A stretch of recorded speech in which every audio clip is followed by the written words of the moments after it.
Konnichiwa. Howdy, y'all. I'm Leslie. I'm Laurie. And welcome to Sumo Kaboom, Kaboom, where we talk about all things sumo. Yeah. Which is different from the last 24 hours because we have been talking all about the eclipse. Yeah, we had a full solar eclipse here, y'all. It was amazing. If you ever get a chance to go see a full solar eclipse, go. Like, drive the 5 hours. Yeah. Take the trip. Yeah. Because it is worth your time. It was amazing. It was truly inspiring. Yeah. It was so cool. But we're going to stop talking about the solar eclipse because that's what we've been talking about for the last 24 hours and instead talk a little bit about sumo. Yeah, so today's episode, the springboard for it was a couple questions that we have gotten actually many times from listeners. One, how do you do your research? Where do you go to? And two, if you're a total newbie to sumo, like, what info do you need and where do you find it online? How do you get to all the stuff that you guys are often talking about on your podcast?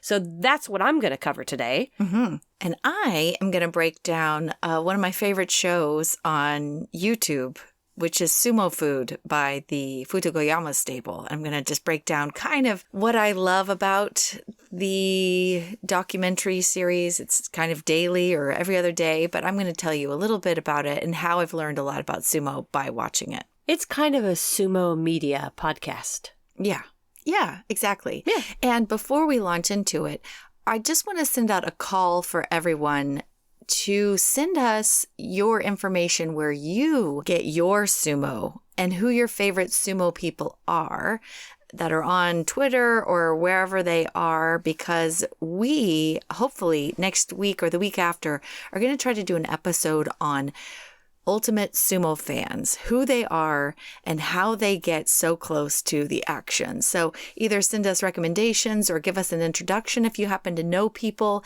and we would love to chat with them and look over all of their social media to see just what's like sumo gems they have as far as videos and how into that circle they are. Because honestly, we get a lot of our hard-hitting media from big sumo fans. For example, someone that we know who's, a friend of us online, social media wise, has been at the sumo tour lately. And we got the hard-hitting sumo journalism tip that not everyone's bum is like super tight.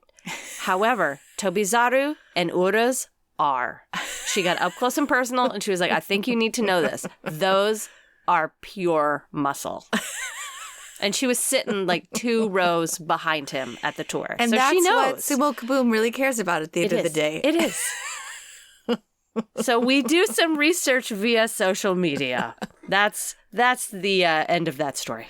All right. So are we ready for a news flash? Yep.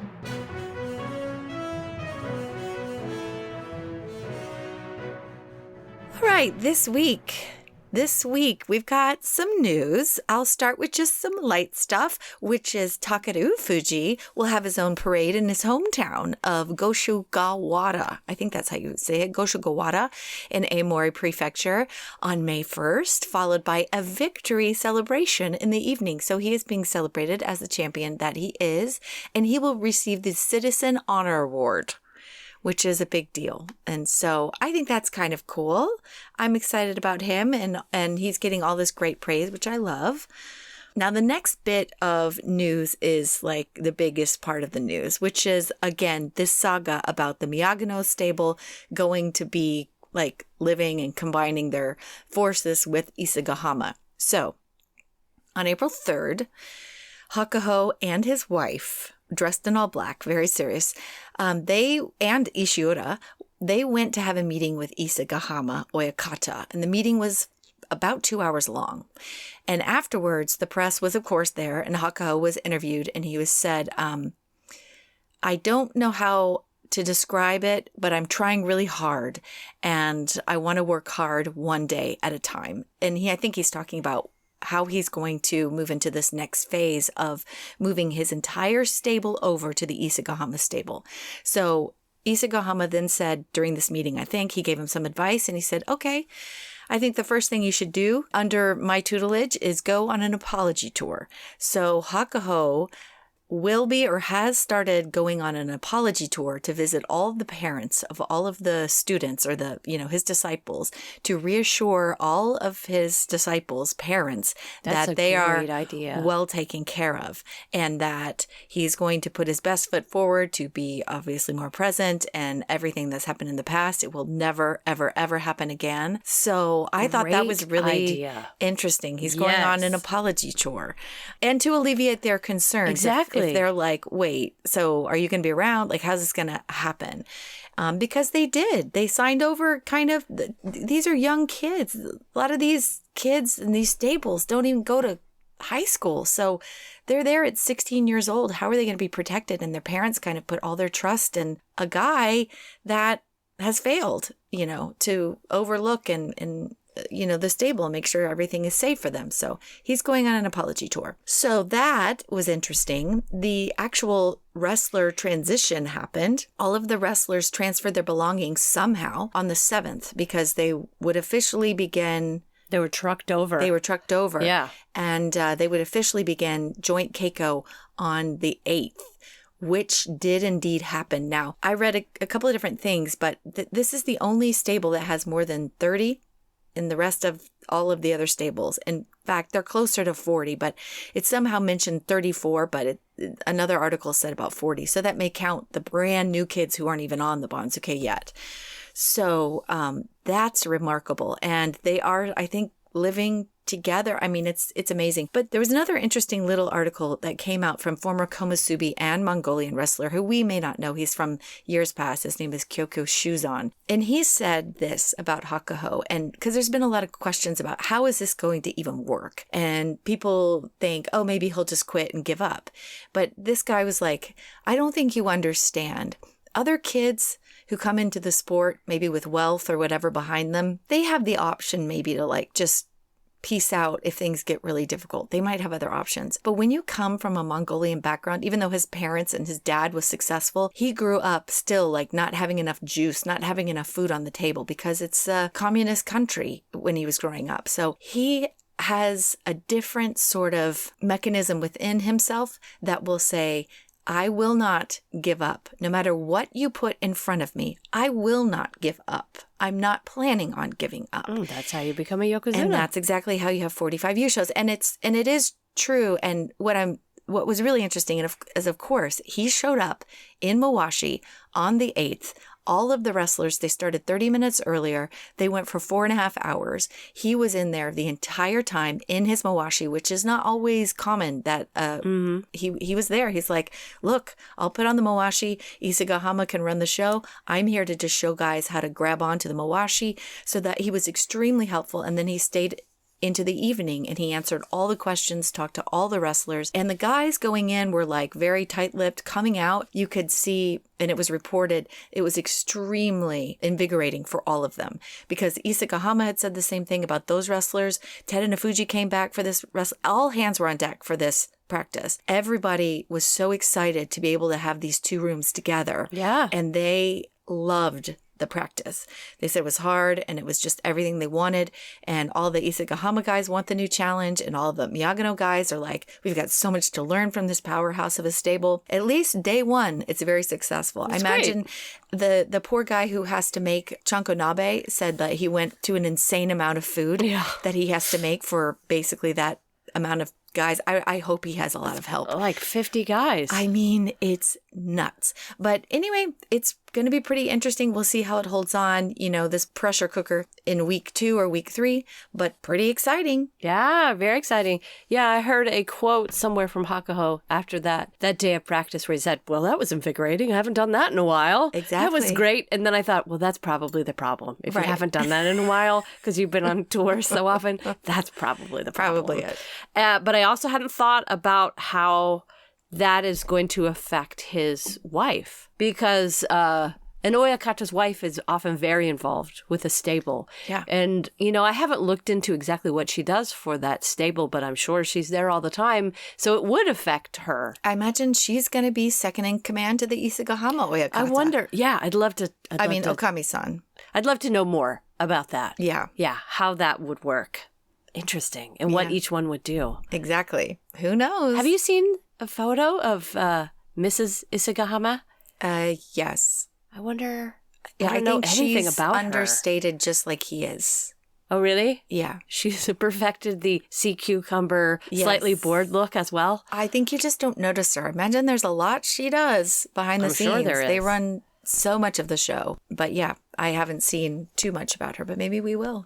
Interesting. Okay. She's probably the one who's had to make sure everybody has a place to sleep and all how crowded it is and organize all of that. So I imagine her life was upended as well. So I imagine maybe I'm sure there's Paco's people. wife is going to be assisting in that. Can you imagine the line for the bathroom? No. No. No. I mean, there's people sleeping down there on the doyo. Yeah. There has to be. But what was interesting, though, is that the Isagahama stable, there was a time in which there were more than 30 wrestlers in there. So it must be a larger stable or a stable that at one point housed a lot of guys. So that's kind of a cool thing. Like it can accommodate that many. It's going to be cramped, but it can accommodate that many people. Or they're going to be like sardines in one large room. And as soon as one guy turns onto his right side, they all have to turn onto their right side. Maybe. So that is all I've got for news. Okay.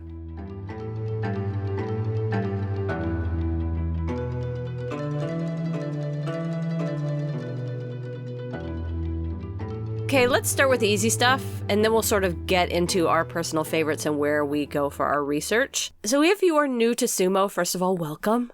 Welcome. We love the fact that you're here. There's quite a few websites that you'll need to find, depending on how far down the sumo rabbit hole you want to go. The most user-friendly, English-friendly website of them all is NHK online. NHK World is what it's called. And this website plays a shortened version of each day of sumo with English commentary, which is super helpful for newbies. Each day is shortened to about 30 minutes. IRL, your sumo day would be like 5 hours plus. It's long. There's at least 5 minutes between each batch of matches, I should say. And what is? In a real sumo day. Oh, yeah, but yeah. On NHK, you see all of that shortened to about 30 minutes. Like cool people terminology. IRL? IRL. I was like, oh, I don't know that. Do people use that? Now I know. Okay. In IRL.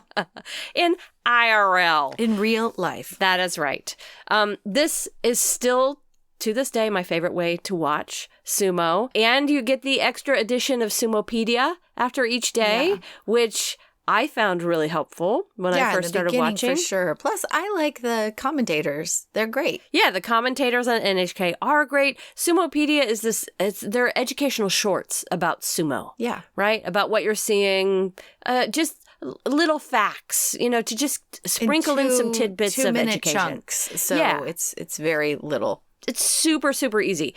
And NHK World Online or Sumo, Grand Sumo itself has put out an app now that you can download to your phone that has great info on it as well. Oh, I don't think I have that downloaded. I'm going to have to put it on my phone. Oh, yeah. It's great. You can watch like individual fights. You can look up individual, like if you don't know who the guys are, you can really easily find out just a little bit of information on each wrestler. It's really great. So you can just go to the App Store and look up Grand Sumo.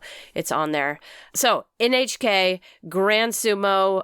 The only issue with the NHK World Online, if you're in the US, if you don't sort of watch it in the calendar slot of time that they play it, it only comes on demand about 24 hours after each day of sumo. So you could very easily be watching all your sumo 24 hours behind. Right. Or you could DVR the very first one, but it's like they're very slow on the edit. They are. Well, they just take a day. Actually, that's not super. I mean, it is pretty quick. It's 12 hours, usually. Yeah. It's out by 10:30 in the morning, our time, which is about 12 hours or whatever. Maybe 8 hours. But that's just not fast enough for me. It's not fast enough for me either. We all want it to be immediately available. So that's just, just something to know about there. Little do we know, like, it's actually Ikioi or somebody in the JSA who's doing all of those edits somehow. Although it's NHK. But I would love for it to be like one of the retired wrestlers that's sitting there like actually doing the edits of the day and then sending it to NHK. But that's not how it works. If you want to go a little further down this rabbit hole of sumo, you need to find the JSA website and just Google JSA Sumo Association. It comes up as Nihon Sumo Kyokai. And it's got pictures, basic info on each wrestler, the matches, who they're fighting the next day. You can read it in English, or if you want to work on your Japanese, you can look at it in Japanese. There's info about the Sumo Museum, tours, tickets, all that sort of stuff. The Banzuke is on there. Right. So that would be your next step down the rabbit hole. If you really want to go down that hole of sumo and you're really interested in historical information, stats, you need to know about the sumo database. It comes up, if you just Google sumo database, it's going to come up. Yeah. It's like sumodb.sumogames.de. I don't know what the DE stands for, but it's a sumo reference. That's how it comes up. And you can put queries into this database and get more information than you ever wanted or needed about historical wrestlers. And it's still, like, I'm still figuring out how this thing works. I don't exactly understand how to query everything because it doesn't always give me, but that's my user. That's my problem, not the database's problem. So sometimes I have a little bit of a hard time looking for the stats that I want, if it's real specific or if it's something from the past or it's not always like completely easy, but overall you can get a lot of information. Yeah, you can search by year, by wrestler, by decade. Like there's so much info on there. And I don't know who is keeping that thing together, but it's amazing. Thank you if you are one of those people. Yes. Yeah. Okay. Now, if you want to watch sumo at different times than NHK, it's a little bit harder. You have a lot more options, but this is where the world of sumo changes a lot. You can go to Discord. You can also go to YouTube and probably just search for like the month, the year, what day it is, and you're going to find options. But these sites, like sometimes you'll get a favorite, like Nato Sumo. Yeah. We used to watch on them all the time on YouTube because they edit it down to like 20 minutes, like super fast. Yeah. If you just wanted to watch it real quick, oftentimes they're taken down. Yeah. Because... You know, it's like pirated material that you're putting out into the world for people. And it's innocent in this way that like the people who are wanting to watch it, they would probably pay if they could have good access in the moment in their own way. But we don't. Like, we cannot get any stream. We cannot get it on our cable. We have looked for where we are located, it is impossible for us to get it in our cable package. It's not an add-on. And so we're sitting here going, we want more of it. So that's why we've watched these things. Otherwise, we'd pay for it, just plain and simple. Yep. But we can't. So that's kind of the way that goes. And because of that, they know that they want to be making money, but unfortunately, they cut out the enthusiasts in the middle who would just want to watch sumo in whatever way they can. Yeah. My little tip or trick for you is because these channels change a lot, just, search for the Basho, but then make sure you check the live feeds, because what will often happen is these people will put up a live feed of the sumo for maybe 3 days, only 3 days, and then they'll take it down. Right. So you won't see it as a choice for a video on their channel. Right. You'll see it short term as a live feed. Right. And what a live feed is, it's the full live feed of sumo. So you're going to get like 5 hours of sumo with all the Japanese commercials. And it's usually Abema TV, which is... It's kind of cool. I actually like it because I just like to watch Japanese TV for a while. Well, I do too. You'll have to fast forward through some things and, it just takes a lot longer to get through. But if you want to see someone's like full on, like 5-minute prep before they do sumo, it's a really cool way to watch it. So you'll have to go to YouTube or Discord for that. And there's probably other options out there. News-wise, what do you use? Oh, well, I go to Nikon Sports. That's usually my go-to just because, and I'm, by the way, I'm always using Google Translate. So I prefer to go get the articles that are in Japanese. So even though I do think anything John Gunning writes for the Japan Times is incredible, but they have a paywall and I only want John Gunning's articles. I don't care about the rest of the Japan Times. So if that's up and I've got 10 articles, I will read as much John Gunning as I possibly can. But I usually use Nikon Sports, Nikkan Sports, because they have a whole sumo wrestling tab. But my Google Translate translates the whole page. So it is I go to the Japanese website.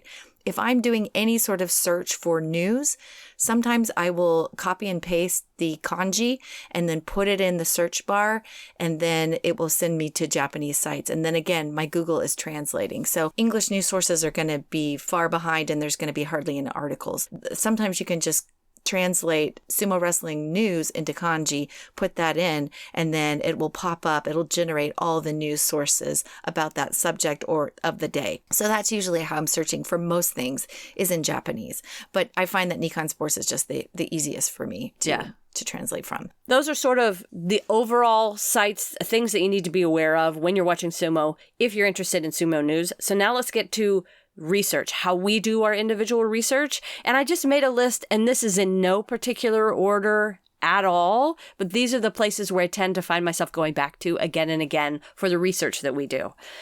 Wikipedia. Oh, yeah. Is honestly is where I go first when I start doing research, both in English and in Japanese. Yeah, I usually take the top, whatever his name is in kanji. Yes. Is I read the English language one, and then I take the kanji, do the Wikipedia, and find the Japanese Wikipedia with that kanji, and then they give you more details, like blood type more. And favorite hobbies and weird stuff. They give you that good stuff. It's so fascinating to me just how different those pages are in English and in Japanese. And also on Wikipedia, they give you at the bottom, like in the notes section, other articles about that person. So that's often I'll go down to those footnotes at the bottom and start following those links. Right. Even if I can't read what the title is, I'll often click the link, follow it, then go through Google Translate and just start exploring that way. Yeah, if you get the Japanese spelling of a name or stable, you can really fish around on the Japanese articles a lot through this way. All of the stables and heias are online. Mm-hmm. You can search for them with a random Google search and then use Google Translate to translate all the information about each individual heia. And there, you're always going to find a little something about the oyakata's history, different coaches, the wrestlers, their hobbies are usually on there, as well as like their hairdressers. You can find out who they are. It's a really great place to go. You could fill in a form if you want to be a disciple. That's right. You could, it's like how to join the stable. There's a query for that. So. Yeah. YouTube channels that I go to again and again and again, here in no particular order: Sumo Jason, Sumo Stew, Gagamaru's channel. And this one's mostly in Japanese, but YouTube has a great feature where you can change it to English automatically. It's a little bit tricky. Yeah, if you go to the gear. Yeah, the gear thing, and then pop that up, and it says auto-translate. Some of these you can't, but auto-translate. A lot of them will auto-translate to whatever language that you want. And it's subtitles, and it's not always accurate, especially if the guys are mumblers, but you can still get a gist of what they're saying. Yeah. Gagamaru's channel is great. I did just realize yesterday as I was putting this list together that his channel title, it's if you read katakana, like one of the best things about Duolingo is now I can slowly read katakana, and it says Gaga Channel, which is great in katakana. That is the description of his channel. So you just get like little hits of, oh my God, I can read that now as you're Duolingoing, which is great. The Sumo Kyokai channel has a little yellow bird on the cover on YouTube. It's all in Japanese. It's interviews, it's live streams. But again, you could turn that subtitle feature on and auto-generate the English subtitles. And oftentimes those interviews are really funny and odd, like those strength training interviews and competitions that they do. You can often find retired wrestlers talking about, I don't know, like the superstitions that they do or they think of right before their bouts, or interviews about people getting ready to retire. That happens often. They'll bring them back on. Like I just watched one the other day. It was Tokushoryu talking about, his retirement stuff that's happening and how he feels in his body now that he's stopped wrestling and when he's going to start losing weight. Cause he's like, I can't start losing it until after my retirement party. Like you find out like the inner thinkings of their mind, that's the kind of stuff that you would never see in a basho. But it's cool to think that, they're really thinking about what their body looks like, at least until after retirement, and then they make changes. Sumo Prime Time, of course. Grand Sumo Breakdown, Sumo Mainichi, Kisebeya TV is a great one. Chris Sumo is another one that I'll often go to online. And of course, the Futagayama Sumo Food channel. Yes. Which is a real slice of life channel that you're going to talk about here in a second. But let me just mention a few other things that I often go to in my research. You can often find older sumo fan magazines online for free. So we get some of our articles that way. Super fans are still my favorite way to get like karaoke clips, fan event footage, charity events. This kind of stuff I'm often finding on Twitter and stuff like that. Japanese fan websites, Japanese newspapers like Asahi Shimbun, Japanese Times, the Tachiai blog online. And it really depends on what we're searching on. You know, sometimes if we're looking at clothes or music, we'll cast an even wider net and we'll just have to come up with something that I'm sure I'm forgetting on this list. I just want to say there's often many other things that we'll find in our research, but that's enough to get you started. At least if you haven't heard of things like the Tachiai blog online, you need to go online and find them. So let's get to this cool sumo food channel. So one thing that I really, really, really have loved, and a lot of people have sent this to me and said, have you seen this? And I'm like, yes, of course I've seen this because it's truly great. And the Futagayama stable has a YouTube channel called Futagayama dash Sumo Food. And it is a YouTube channel that features basically the daily lives of wrestlers, but also what they're eating. This channel has over 239,000 followers. So I know that it's being watched a lot. And what's great about it is their content is consistent and it's like every day. It's really cool. And not always every day, but sometimes it's every 3 days, but it's really a lot of content. So I kind of want to break down what you might see in an episode like this by perhaps the latest one that came out like yesterday, which was titled Osaka Dormitory Room Tour, Pork Belly Festival, Fried Pork Belly Cream Stew Pot. That is the title. And it really is just like a behind the scenes look at the wrestlers of the Futagayama stable. Now, the Futagayama stable is a stable of wrestlers, part of the Dewa Naomi group of stables, and it was established in 2018. But of course, that coach who was a former Ozeki, he branched off from the Fujishima stable and he took a couple of a few real low rankers with him. And now he has about 14 wrestlers. And you can see all of these wrestlers, and I think some of them may have been the ones he brought with him. So he's only really been establishing this stable for 6 years, which is really young when you think of his stable versus someone like Isagahama, who's 64 years old. And then you go, Isagahama has like 6 or 7 sekitori, and this oyakata, Futagayama oyakata, has 1 sekitori, which is Roga.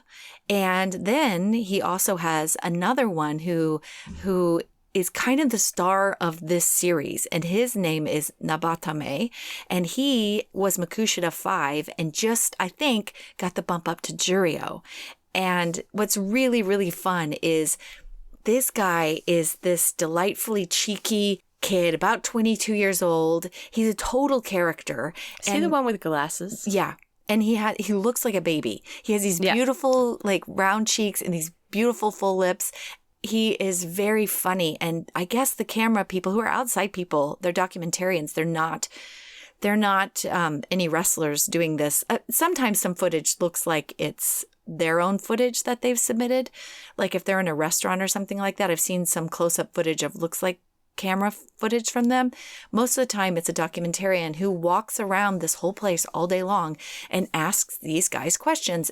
I haven't seen it on the official Banzuke that he will be in Juryo, but I'm hoping that is true.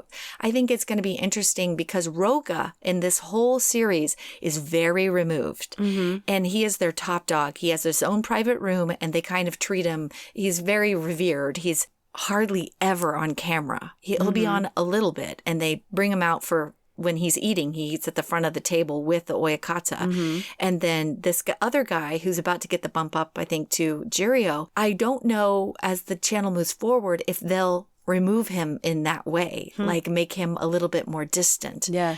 But it features mostly the youngest kids and them preparing food for the stables. Yeah. And it's just completely delightful because you can see how they all live together. And you see all of the personalities, and each episode could be 30 minutes, could be more than that. It could be during a tournament leading up to it. They have on the channel all these different categories. You can watch them at a restaurant. You can watch them at training camp. You can watch them. There's a whole series on holidays. There's a whole series of just sumo daily life. And you can kind of peek into their life in that way. So I'll kind of break down all the things you might see. You do see the Okami-san come in every blue moon. Every once in a while, she'll come in and double check with the youngest wrestlers what they're making. So they do show sometimes practice, but it's not a majority of the episode. The majority of the episode is them just talking about sumo life while they're preparing food, and then an ungodly amount of footage of watching the guys eat, which is actually really, really hard because the amount of rice and udon noodles and ramen that they shove in their mouth, it's close range. Yeah. And it's an intense amount of food, which actually for me was the most shocking, is just to see them eat just an ungodly amount of food and the long shots.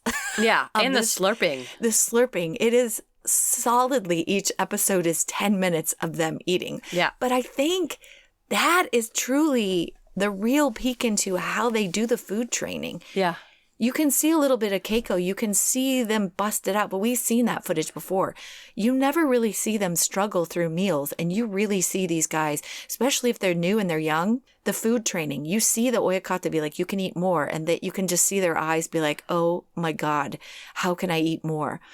And well, then, and just the sheer amount of food that they're making, like the size of the pots that they're making the chanko in, I just think that's enough to feed like 50 people. Right. And seems to be only like 20. The 14. 14. Yeah. And I'm like, that is a lot of food. It's nuts. And there's like 2 different teams of Chanko teams and threes.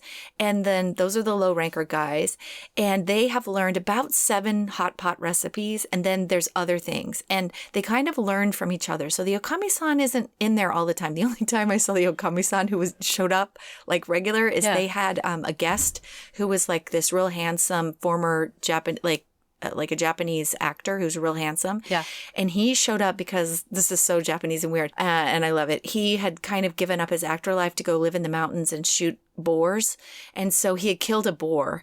And then he was like, what do I do with all this boar meat? So I'm going to go train with the guys for 2 days and then at the same time cook boar over the next 2 days. And of course, Okami-san, like all of a sudden, like was like, oh, hi, I'm here all the time. And I'm here in the kitchen to help. But she was clearly flummoxed by this handsome Japanese guy. Yeah. That's a famous actor. So there's also weird things like that you might see. But the guys know the recipes and they learn from the guy who's been there the longest how to do this. And if you think about the miracle that this is, they've taught a 16-year-old how to properly prepare food. It is amazing. And they've learned from each other. Like if you give any 16-year-old kid some chopsticks and some pork belly and say, fry this up, how would they know to season it with ginger, soy sauce, mush it up with their hands, and then put it in potato starch and then get the oil to the right temperature to fry it? And, I mean, it's nuts how they've done that, but you can kind of see, this is where the training comes in. Yeah. These young guys learn how to cook at such a young age. And they're tasting each other's food. That's and they'll be like, this isn't right. This needs more of this. Could you taste this? Is this cabbage done enough? Is it too done? Is it too crunchy? What's it like? Yeah. It's great. You really get to know these kids that you would never know. Soga, Soma, Maikiryu, Wakamiyabi. You would see these young guys' personalities, and some of them literally, like last night's episode, were talking as they were cooking, and they had this like book tour lady come through, and he's like, I'm 16, I quit after junior high, I've come here. You really realize they are these fierce wrestlers in the ring. They look big and tall, but they're just 16-year-olds or 18-year-olds, and they're so young and so innocent. And after this, they go and play video games, and they might go out and have an hour at the gym because that's their free time, but they don't get any time to do anything. So most of the footage is them just being friends. And sometimes you'll see them holding hands like brothers. Like 2 of these guys are actually brothers, but the rest of them come in like in sumo spirit and they get to know each other. And it's really beautiful friendship, but also at the same time, the toil of all of it is amazing. And you see the Oyakata as well. He is very much in every episode. So it's really a fun thing to watch. I watch it sometimes before I go to bed because I fall asleep to it. But I hope you check in and give these episodes a chance, because I think you'll understand a lot more about these sumo wrestlers. So that is it for Sumo Kaboom this week. We will see you next week.